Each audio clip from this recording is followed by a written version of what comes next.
বিসমিল্লাহির রহমানির রহিম। আসসালামু আলাইকুম। ভিডিওটা টানবেন না, একটু লম্বা হতে পারে, সম্পূর্ণটা দেখবেন ইনশাআল্লাহ। আর অবশ্যই ভিডিওটা শেয়ার করে দেবেন। আমার আল্লাহ তাআলা কেন আপনাকে আমাকে এই পৃথিবীতে পাঠালেন সেটা আমরা অনেকেই জানি না। যারা হুজুর আছে, মাওলানারা আছে, তারা জানেন,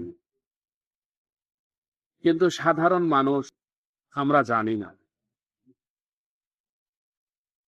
তো পৃথিবীতে আল্লাহ তাআলা আমাদেরকে পাঠিয়েছেন এই জন্য যেন আমরা আল্লাহ তাআলার ইবাদত করি। এখানেই প্রশ্ন, আল্লাহ তাআলার কি ইবাদত করার জন্য আর কেউ নাই? বিষয়টা তেমন না। আল্লাহ তাআলার অসংখ্য ফেরেশতা রয়েছেন যারা 24 ঘন্টায় আল্লাহ তাআলার ইবাদত করতে থাকে, করছে এবং কিয়ামত পর্যন্ত তারা ইবাদত করবে, এতে কোনো সন্দেহ নেই। আরো হাজারো মাখলুকাত রয়েছে যারা আল্লাহ তাআলার ইবাদত করে 24 ঘন্টা।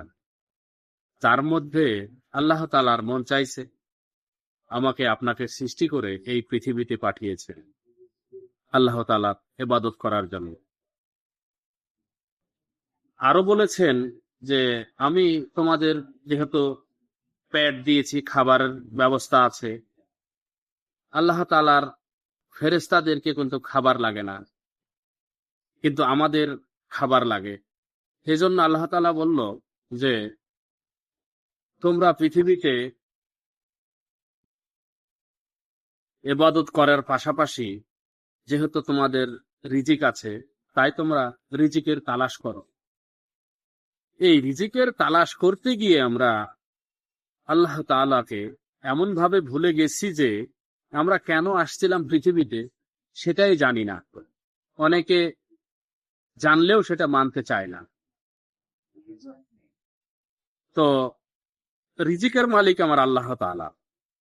এই পৃথিবীতে হাজারো মাখলুকাত রয়েছে, তারা কেউ ইনকাম করে না, কিন্তু তারা না খেয়ে মরে না।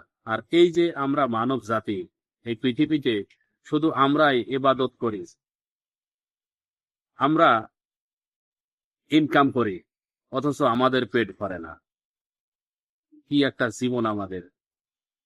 তাই আসুন আমরাকে আল্লাহকে না ভুলে আমরা আল্লাহর দরবারের দিকে অগ্রসর হই। সবাই 5 ওয়াক্ত নামাজ আদায় করব ইনশাআল্লাহ। ভিডিওটি অবশ্যই ভালো লাগলে শেয়ার করে দেবেন। আসসালামু আলাইকুম ওয়া রাহমাতুল্লাহি ওয়া বারাকাতুহু।